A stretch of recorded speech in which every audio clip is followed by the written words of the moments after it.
Sa buhay, may mga panahon na ang nais lamang ay lumayo sa gulo at ingay ng mundo. Hindi man alam ang gagawin at pupuntahan, sa paa na lang iaasa kung saan tutungo. Walang dapat ipangamba. Isang makulay na lalawigan sa hilaga, ang salakad mo ay bibida. Kaya halina't sumabay sa joyride na napakasaya dito sa Ganda Mo, Pangasinan.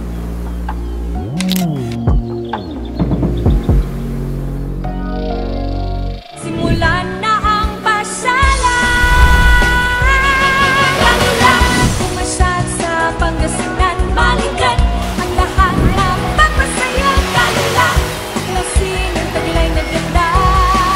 Siguradong mag-enjoy ka. Kalula, pumasyal sa Pangasinan, balikan ang lahat na magpapasaya. Kalula, klasin ang taglay na ganda.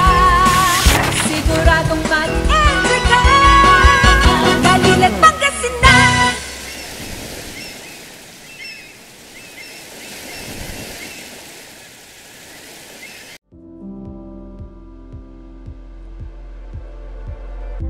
Kung ang kalikasan iyong inalagaan, bilang kapalit, ikaw rin ay kanyang bibiyayaan. Isang kagubatan na ating masisilayan na sa tulong ng munisipalidad ay lumago at naging kayamanan. Tahanan para sa iba't ibang halaman at mangrove, maging mga ibon, ito na rin ay dinadapuan. Dahil sa likas nitong sigla, maraming mga yamang likas ang dito'y namumunga at sa tulong ng mga eksperto, tuloy ang pagpapalaganap nito sa pamamagitan ng monitoring, nursery at reforestation. May mga proyekto din para sa livelihood, maintenance at tourism promotion.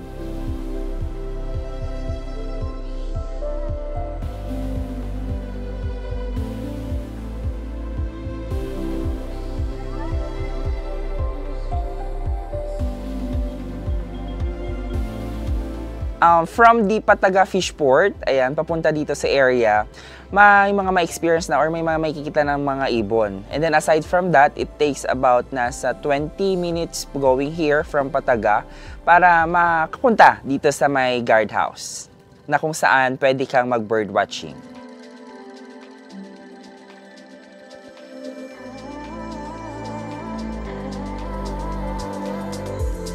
Dito sa Bangrin Marine Protected Area, hindi lang siya tahanan ng 13 species ng mga mangroves, pero ito ay tahanan ng mga ibon. Endemic, residents, and of course, migratory birds. Ang pinaka-the best na buwan na pumunta dito is sa buwan ng November up to March. Bakit? Dahil dito nila masisilayan ang mga migratory birds. Ayan, dito sa Bangrin. Dito sa Bangrin, may na-identify na 121 species ng mga ibon that belongs to 12 families.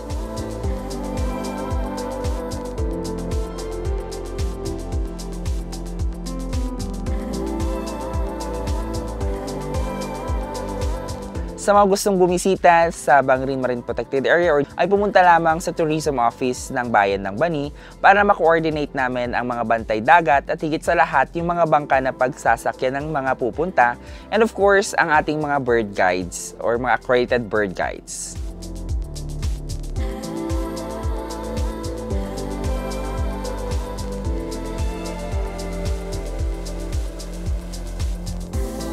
Sa ordinansang ipinatupad ng munisipalidad ng Bani, inaasahang tuloy-tuloy ang pagpapaganda ng 42 hektaryang gubat na nasasakupan sa Barangay San Miguel. Hindi lamang bilang protected area, bilang livelihood hub na rin para sa mga mangingisda at isang ecotourism spot para sa mga nais bumisita.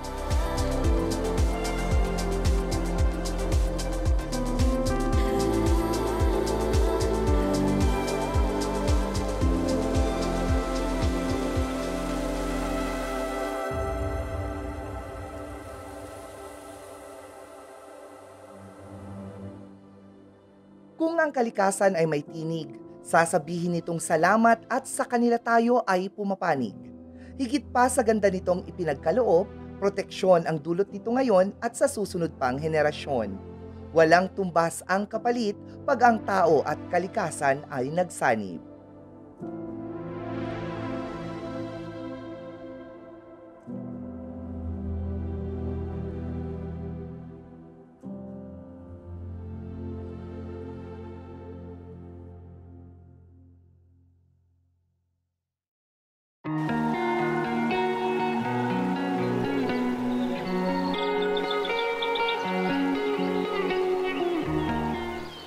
Sa panahong gulong-gulo ang isip at ang tanging nais lamang ay oras na tahimik, isang lugar sa Bolinao ang sayo ay sasagip. Magpalamig sa daan-daang lunti ang mga puno at magbabad sa bughaw na ilog. Subukang sumugal sa kampong ito dahil sa ganda ng kalikasan, wala kang talo. Kasi yung Camp Puor, binase namin dun sa tawag ng mga tao dun sa father namin. Kasi since taga-tupa si daddy, ang tawag sa kanya is Puor. Yun yung tawag sa kanya dito. So naisipan namin family, gawin na lang na pangalan niya tong camp. Nag-offer din kami ng bonfire. Puor means apoy kasi, yun sa Ilocano. Para sa may sariling sasakyan, may parking area sa halagang 50 pesos para sa 4 wheels, 30 pesos para sa tricycle, at 20 pesos para sa motor. Kung wala naman, pwede ding mag-arkila ng tricycle sa halagang 150 to 250 pag galing sa sentro ng bayan o sumakay ng bangka sa halagang 600 pesos pag sa Sungayan Grill magmumula. Kasi ang pinaka-concept namin is gusto naming mag-connect ang tao sa nature. So camping site mostly naman ang related sa nature. Kaya naisip namin Camp Puor. Kasi yun naman talagang in-offer namin mostly, camping. Available din dito sa amin ang kayaking. Meron kaming taksyapo kung saan pwede kayong magbasag ng mga bote. Kung may mga hinanakit kayo, pwede kayong mag-release ng stress. So sa stress wall, meron din kaming bonfire sa gabi. Meron din kaming film viewing sa mga naka-overnight. So nagpe-play din kami ng movies sa gabi. Hopefully, makapagdagdag pa kami ng activities tsaka additional units kasi pag peak season talagang dumadami ang tao, nakukulangan sila sa area, yung wala silang mapagtulugan usually. So yun ang plan namin, mapalaki pa talaga yung camp. Usually lagi wow. Laging may wow factor dahil sa view pa lang kitang-kita niya naman na nature talaga yung area. Tapos fresh ang hangin, maraming tumatambay dito para magpahangin, tahimik ang lugar, huni ng ibon yung naririnig. So kung gusto mo talagang mag-connect sa nature, talagang the best area is Camp Puor. Dito sa Bolinao.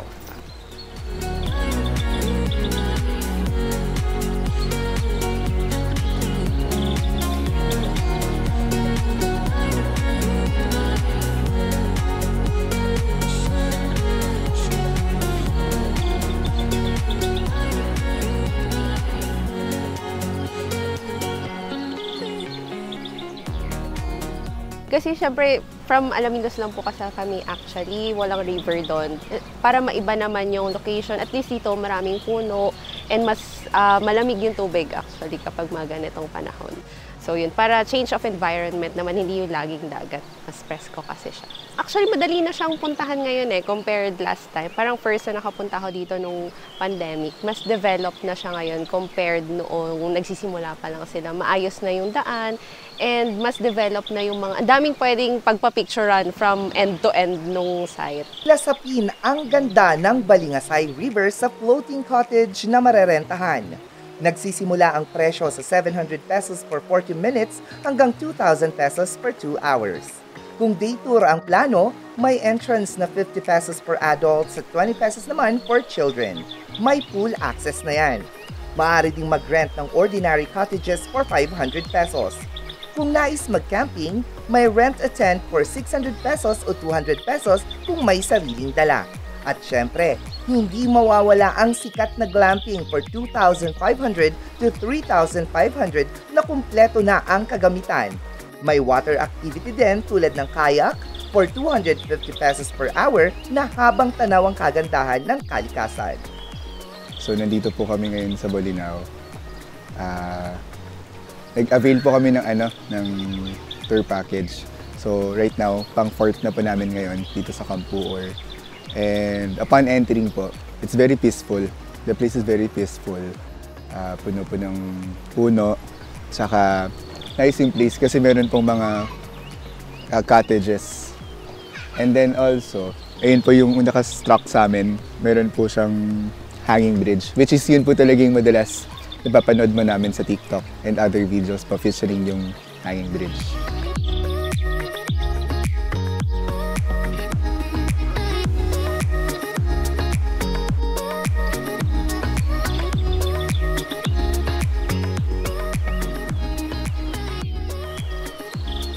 dito ka tatambay eh. Hindi ka lang kakain.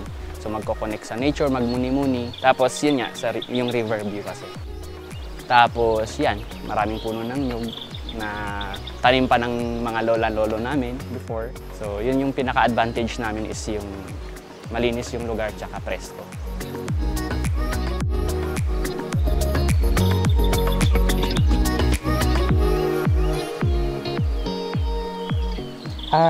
Dito po kasi sa Bolinao, ito pong Campo Or is one of the best location when it comes to live events, portraits. Like, ito po yung ginagawa po namin, which is yung debut. Marami na pong spots here sa loob ng vicinity na pwedeng gawin yung mga shoots. And mostly ng mga spots po dito is shaded area and fresco. So, hindi na hassle dun sa mga clients namin. Kaya dito din po yung sinasuggest nila na location for their shoot.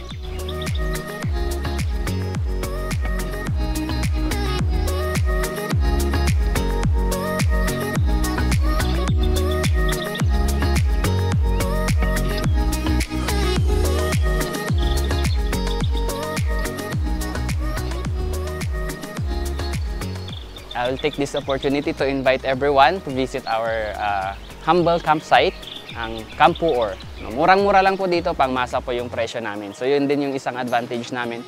Hindi po kami nag-change ng rate. Kahit peak season, steady lang po yung price namin. Come and visit Campo Or now! Pag ang Campo Or sa Barangay Tupa sa Bolinao ang naisipang bisitahin, samot-sari ang mga pwedeng gawin. Maganda na sa paningin, masaya pa sa damdamin. Sa pagbabalik ng Ganda Mo, Pangasinan, marami pang destinasyon ang ating kikilalanin.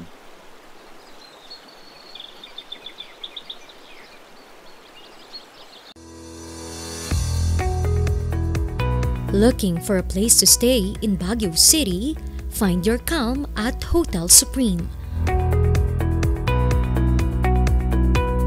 A good dip at their pool.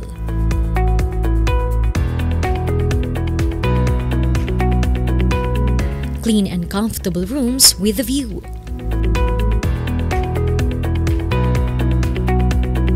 Accommodating staff.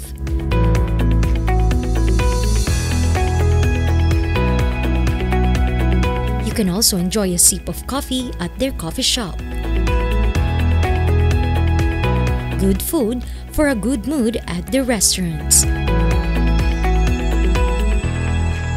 Spacious halls for events, and many more. A perfect balance of business and relaxation, all at Hotel Supreme.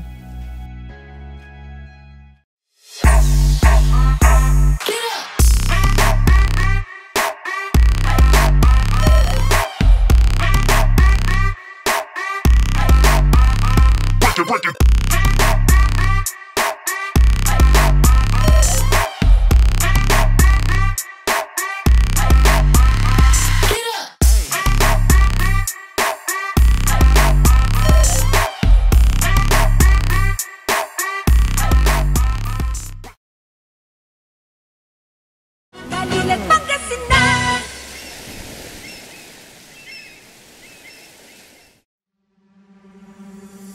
Mula sa ilog at kagubatan, tumungo naman sa dagat na handog ng kalikasan. Para sa mga nais lumayo sa kabihasnan at yakapin ang katahimikan, ito ang dapat puntahan. 1 oras lang mula sa sentro ng bayan, isang paraiso ang iyong madadatnan.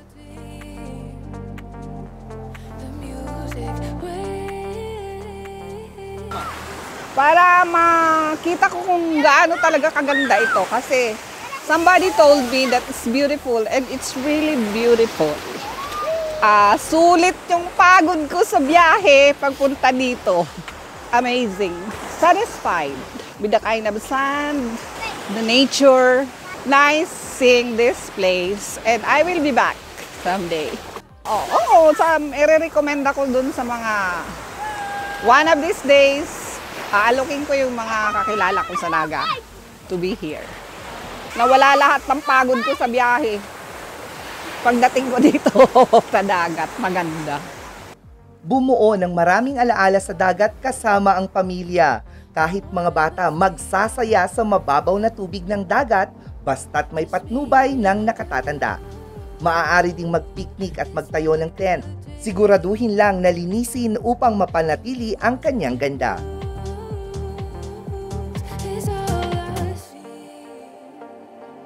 Second time ko actually here. Noong 2019 yung first time ko, hindi pa siya fully developed. Pero ngayon second time ko, sobrang ganda nung improvement na ginawa nila.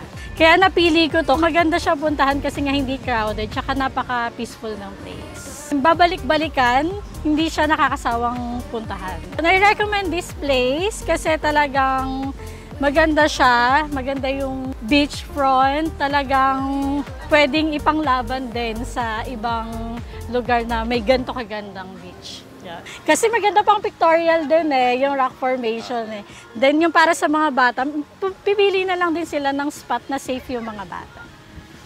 Para sa mas komportableng biyahe, mainam ang may sariling sasakyan. Maglaan lang ng 50 pesos para sa parking. Pwede ding mag-arkila ng tricycle sa halagang 700 pesos. Hindi kailangang madaliin ang kasiyahan dahil may mga accommodations dito sa halagang 3,500 pesos to 5,000 pesos depende sa dami ng guests, facilities at promo ng mga resorts.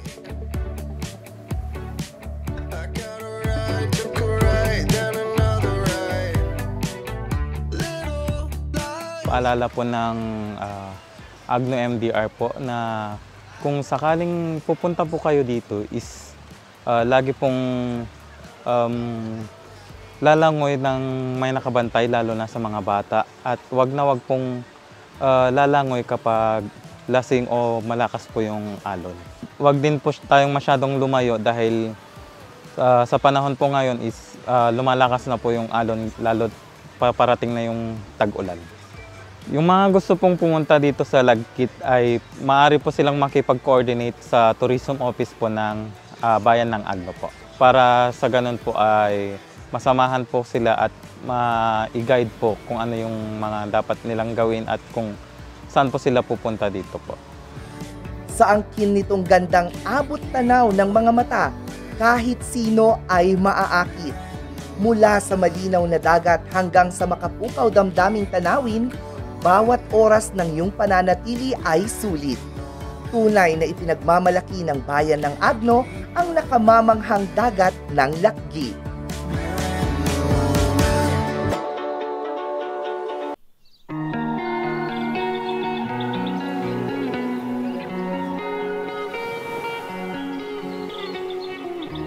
Tila hindi nga nauubusan ng ganda ang Pangasinan dahil isa na namang kabigha-bighaning lugar ang makikilala. Mula sa mga higanting bato na nililok ng panahon hanggang sa buhangin na napino sa maraming taon. Nanaising ang pananatili, di na matapos pa. Humiga, lumangoy, magpahinga dito sa dagat sa Barangay Magsaysay, Purok, Ginhawa. Karamihan ang expectation po ng pumupunta dito is yung white sand nga po ng Tumok Beach and yung ambience po niya, very peaceful. Yun po yung talagang expectation ng mga tao kapag pupunta po sila dito.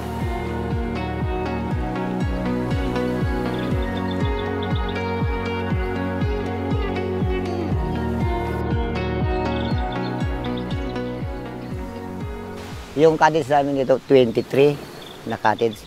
Isang araw na itong isang cottage, 500 isang araw.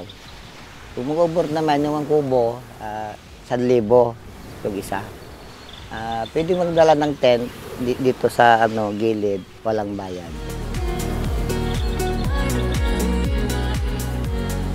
Actually, first time lang namin, ngayon lang namin ma-experience. Maganda po yung view dito, tsaka yung dagat nila malinis.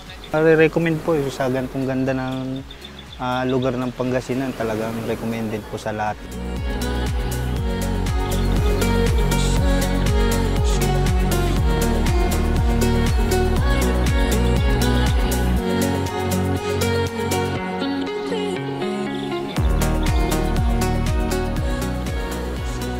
Ang paalala lang po yung mga pumunta dito po na mga turista, dapat hindi sila pumupunta sa malalim masyado dahil baka magkaroon po ng hindi karapat-dapat na sakuna doon sa dagat. Pwedeng pumunta po dito sa Tumok Beach, dito sa Barangay Magsaysay, Sitio Purok Ginawak, para makita nyo po itong kagandahan ng beach namin dito sa Agno.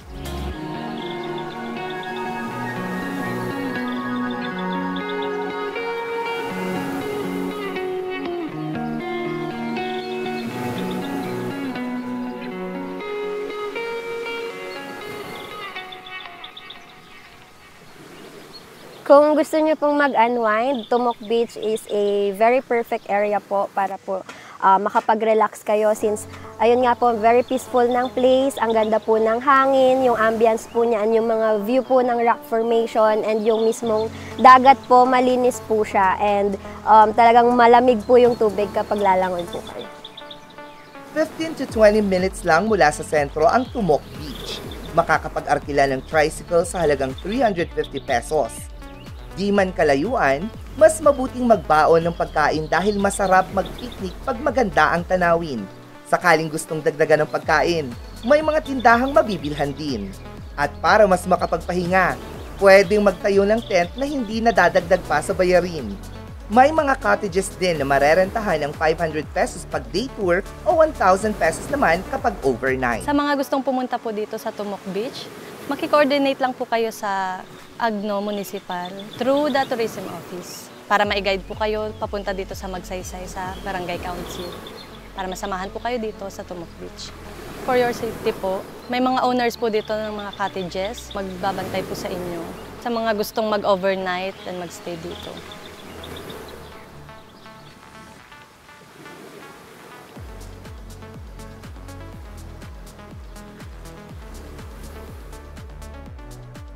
Ini-invite ko po kayo na pasyalan itong Tumok Beach para makita nyo po kung gaano kaganda ang Agno. Magpipiesta ang paningin sa gandang makikita sa malayuan man hanggang sa mga sulok. Ang sayang dulot ng pagdalaw dito sa Agno, parang narating mo na rin ang tuktok. Kaya isama na sa listahan ang kaaya-ayang dagat ng Tumok.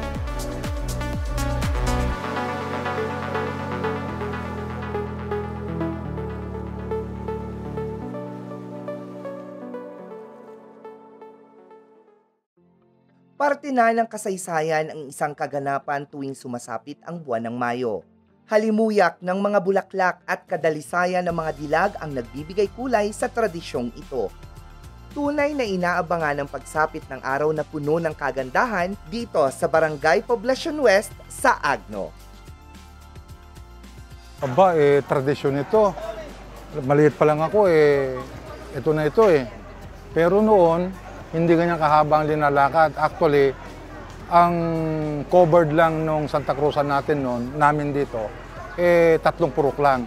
Pero nung naging barangay na, so na-extend yung yung ruta.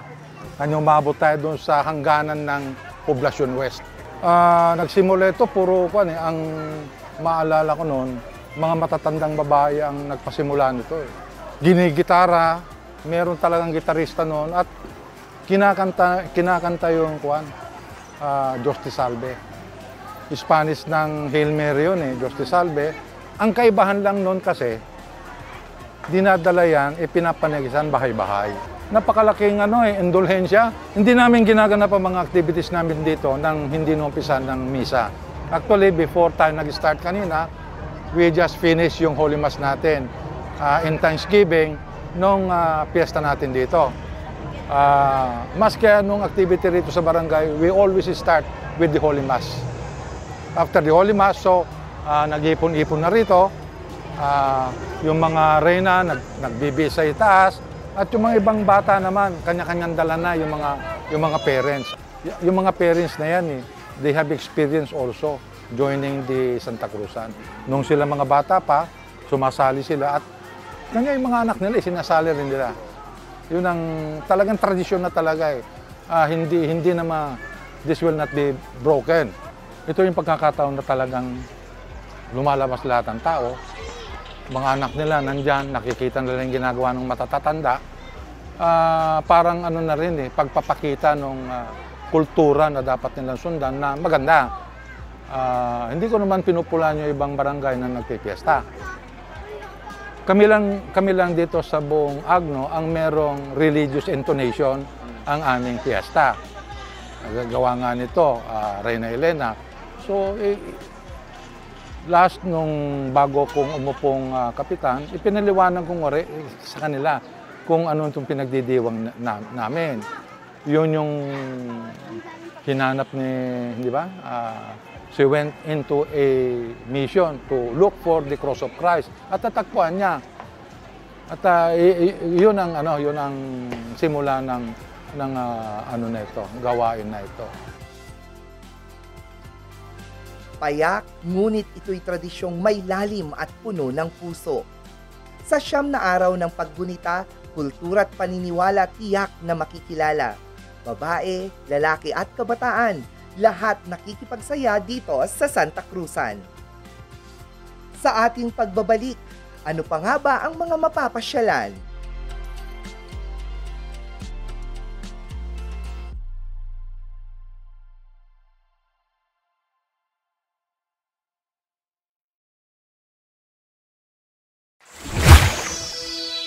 Kultura Splashway. Come have fun and enjoy the sun. Family and friends as one. Welcome to Kultura Splash Wave, a world-class resort nestled at the foot of the mountains. Have fun with the different waves at our amazing wave pool. Be thrilled at the heart-pounding giant slides. Swim to your heart's content at the uniquely designed dolphin pool. Be a child again with your family and friends at the Water Factory. Enjoy the comforts of your home at the spacious, elegantly furnished, air-conditioned cottages. Face your fears at our Skywalker. Relax and find your calm at our fish spa. Celebrate the best times of your lives at Juliet's Legacy Pavilion. Located at Cares, Pugola, Union. Live the adventurous life with Kultura Splashway. Join us now, come on, Kultura Splashway. See you there. Kultura Splashway. Come have fun and enjoy the sun. Family and friends as one. In the waters, join us now, come on, Kultura Splashway. See you there. Kultura Splashway.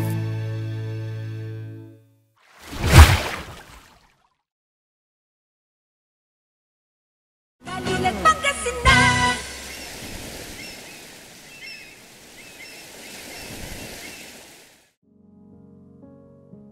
Bilang isa sa mga nakasaksi sa makabuluhang kwento ng lalawigan, ang mga bakas ng kasaysayan, ito na ang naging tahanan.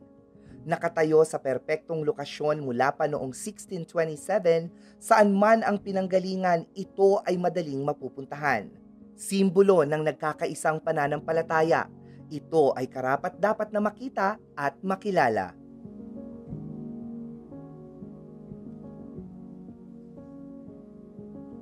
Yung miracle story niya is yung birhin na andito, yung pinaka-old is nag-miracle daw yan na bumaba, may nakakita isang sakristan, bumaba siya, papunta dyan sa may pinto. Tapos nung tinignan nung sakristan daw kung sino yung babaeng yun, biglang nawala dyan. Pero nag-iwan daw ng parang bakas ng paa niya. Ay ngay, wala na. Tapos ang ano naman ngayon, ang kwento na yung parang nag-miracle na birhen is napunta sa Manawag. Yun. Siya na ngayon yung ano tinatawag na Miracle of Virgin. Most Holy Rosary ng ano Manawag na yun. Ito po kasi maraming miracle na nangyari dito. Katulad ko, kasi noon, ako din ay isa sa natasan noon na magbihis sa Mama Mary dyan, yung nandyan sa old din yan, pinakauna. Kapag binihisan mo yan at madali mong bihisan, mag-wish ka. Kasi yung wish mo tutuparin. Nangyari nga yun. Ang wish ko lang naman is makapag-aral yung mga anak ko at makaano ng parang scholarship. So isa sa mga anak ko naging scholarship dito sa simbahan. Yun ang pinakamasaya kong nangyari sa buhay ko. Pinag-aral siya sa Litran, diyan. Kumuha din siya ng religious education noon. Tapos ako naman, ito hanggang ngayon, nagtuturo pa rin. Malaki ang pagpapasalamat ko sa kanya dahil kahit sa hirap ng buhay, binigyan niya ako ng pag-asa na yung mga minimithi mo, kung may pananalig ka sa kanya, matutupad. Huwag ka lang bumitiw, bagkus kumapit ka sa kanya, kahit anong hirap yan. Kasi ako naranasan ko na yan, through experience ko. Kaya hanggang ngayon, nagtuturo pa rin ako sa mga bata. Sinishare ko yung kung ano yung dapat na malaman nila tungkol sa kay Mama Mary at kay God.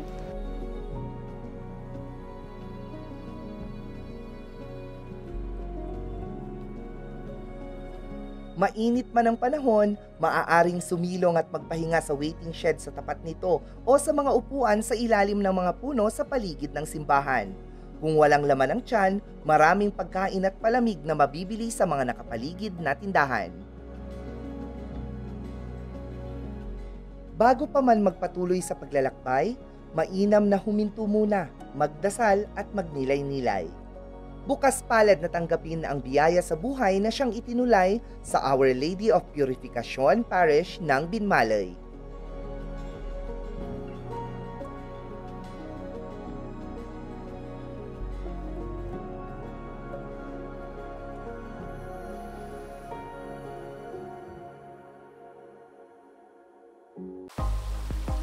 Magpahinga sa kubo, kumain ng masarap na ulam na niluto at sa ilog ay maglaro at maligo. Yan ang masasayang pwedeng gawin sa karayan na ito at maging ang mga lokal, ito'y gustong-gusto. Ihanda na ang gamit at pagkain dahil wala pang isang oras mararating na ito.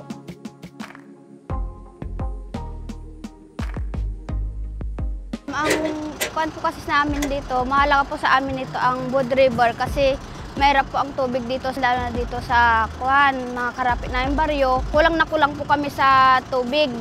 Kaya lahat po ng mga tao, dito po kami kumukuha ng mga pangailangan namin. Tulad na lang ng panligo namin, ginagamit na rin namin ito na pangluto kapag maaga-aga pa, at saka panlaba po namin.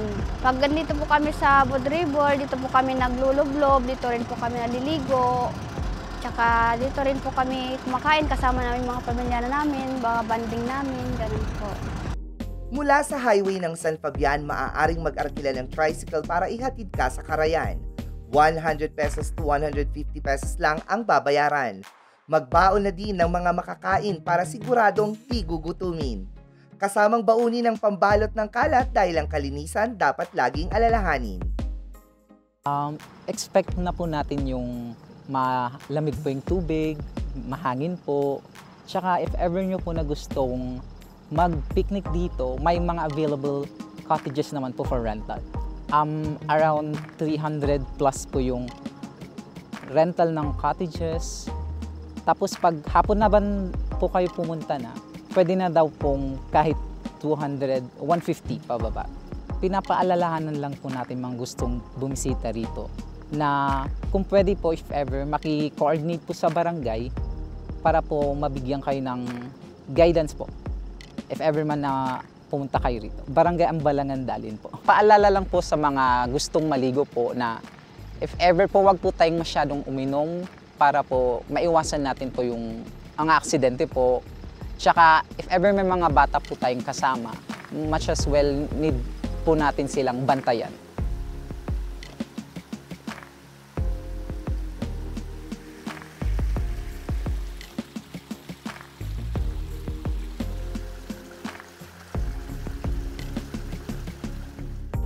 Kung ano man ang nais gawin, tiyak masaya basta't pamilya at kaibigan ang kapiling. Kaya't panahon sa San Fabian, siguraduhing sulitin.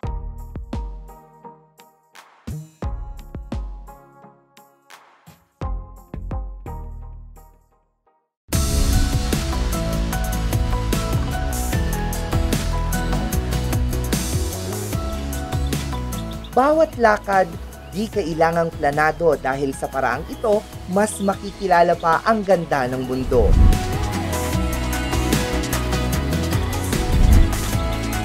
Sa dami ng bayan sa Pangasinan,